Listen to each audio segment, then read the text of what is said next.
अस्सलाम वालेकुम। देखने, सुनने और चाहने वालों को लर्न बेसिक इंग्लिश के इस प्लेटफॉर्म पे खुशामदीद। I audience starting with the name of Almighty Allah who is most merciful and beneficial for us। दोस्तों, आज हम दो टॉपिक्स को क्लियर करेंगे, उनको कवर करेंगे, has, have, had, has to, have to और हैड टू के बारे में। आप में से बहुत से लोग इनको इस्तेमाल करते होंगे, शायद कहीं कंफ्यूजन होती हो या कोई डाउट हो, तो आज वो सारे डाउट्स क्लियर हो जाएंगे। चलिए, हमारे साथ लगातार इंग्लिश सीखने के लिए हमारे चैनल को सब्सक्राइब कर लीजिए। चलिए हम स्टार्ट करते हैं। हैज, हैव, हैड एक खास पर्पस के लिए भी इस्तेमाल होते हैं जिन्हें हम पोजेशन कहते हैं। ये हेल्पिंग वर्ब के अलावा टेक और ईट के लिए भी इस्तेमाल होते हैं। इसके लिए मैं एक अलग से वीडियो बनाऊंगा। अभी हम इसके बारे में बात करते हैं। Has, have, had. As usual हमें पता है कि हैज और हैव इस्तेमाल होता है प्रेजेंट के लिए और हैड इस्तेमाल होता है पास्ट के लिए, और इसी तरह हैज इस्तेमाल होता है ही, शी, इट या फिर कोई सिंगुलर नेम हो उसके साथ, और हैव इस्तेमाल होता है आई, वी, यू, दे या फिर कोई प्लूरल नेम हो उसके साथ। ये पोजेशन क्या है, ये किस तरह इस्तेमाल होता है? पोजेशन है किसी चीज का कब्जा होना, आपके पास आपकी मलकियत होना उस चीज को, आपके पास पोजेशन है, वो अथॉरिटी है, वो पास्ट में भी हो सकती है और प्रेजेंट में भी हो सकती है। चलिए हम एग्जांपल्स के साथ इनको समझने की कोशिश करते हैं।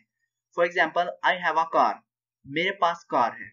आई हैव अ कार, मेरे पास कार है, यानी कि मेरे पास मौजूद है और अथॉरिटी है, कब्जा है मेरा उस पे, मेरे पास है। She has a great job, उसके पास अच्छी नौकरी है, यानी कि अभी भी मौजूद है, अभी उसकी उस पे अथॉरिटी है, कब्जा है, मौजूद है, उसके पास है अभी इस वक्त भी। तो ये पोजेशन किसे कहते हैं कि जो चीज, जिस चीज का आप पे कब्जा हो, आपका जिस चीज पे कब्जा हो उसे कहते हैं पोजेशन। She has iPhone. इसी तरह अब हम बात करते हैं पास्ट में। पास्ट में इस तरह का इस्तेमाल है कि वो आपका कब्जा था, जैसे आई हैड नो मनी, मेरे पास पैसे नहीं थे, यानी कि वो कब्जे के बारे में बात कर रहे हैं कि पास में नहीं थे। They had a big house, उनके पास बड़ा घर था। पास के बारे में बात कर रहे हैं कि बड़ा घर था, पास में उनका कब्जा था उस चीज पे।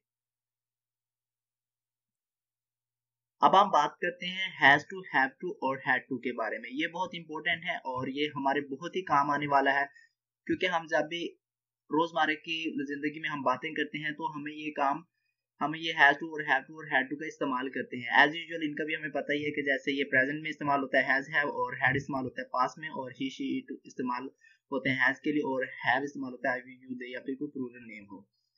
इनका खास पर्पस क्या है कि ये कंपल्जन या इररेजिस्टिबल चीज के लिए इस्तेमाल होते हैं, यानी कि कोई मजबूरी में हमें काम करना पड़ रहा है, हम चाहते नहीं है कोई काम करना लेकिन हमें करना पड़ रहा है। कंपल्जन है, मजबूरी है, या हम जिसको रोक नहीं सकते। For example, I have to go to washroom. हम इनको जब डेली लाइफ में इस्तेमाल करते हैं कि जैसे I do not want to take class but I have to go to, मेरा कुछ दिल नहीं करता लेकिन मुझे जाना पड़ा, मजबूरी में जाना पड़ा है। आपको कोई काम मजबूरी में करना पड़ रहा है, इसे हम कंपल्जन कहते हैं, और इनका हैज टू और हैव टू का इस्तेमाल होता है। जैसे कि आपको पता है कि टू के बाद वर्ब की पहली फॉर्म ही आती है हमेशा। चलिए हम इनको एग्जाम्पल के साथ समझने की कोशिश करते हैं।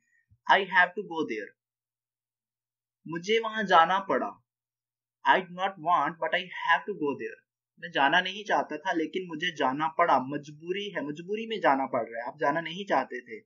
इसी तरह he has to write this, उसे ये लिखना पड़ा।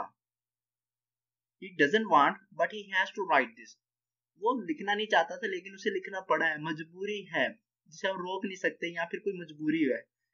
दे had, they have to eat this, उन्हें ये खाना पड़ा। They don't want but they had to eat this, वो खाना नहीं चाहते थे लेकिन उन्हें खाना पड़ा है। अब हम पास में बात करें तो किस तरह कहेंगे? I had to do this, मुझे ये करना पड़ा था। पास में बात में मजबूरी में करना पड़ा था। I didn't want but I had to do this, मैं ये करना नहीं चाहता था लेकिन मुझे करना पड़ा था। इसी तरह she had to call her, she didn't want but she had to call her, वो चाहती नहीं थी कॉल करना लेकिन उसे कॉल करना पड़ी थी। उम्मीद है ये एक छोटी सी वीडियो आपको पसंद आई होगी। अगर ये पसंद आई है तो इसे लाइक कीजिए, कमेंट कीजिए और दोस्तों के साथ शेयर कीजिए। और अगर आपको किसी चीज़ की नहीं समझ आई तो आप कमेंट में पूछ सकते हैं। और हमारे साथ लगातार इंग्लिश सीखने के लिए हमारे चैनल को सब्सक्राइब कीजिए और साथ में बेल आइकन को ज़रूर दबा दीजिए। तब तक अपना ख्याल रखिएगा। अल्लाह हाफिज़।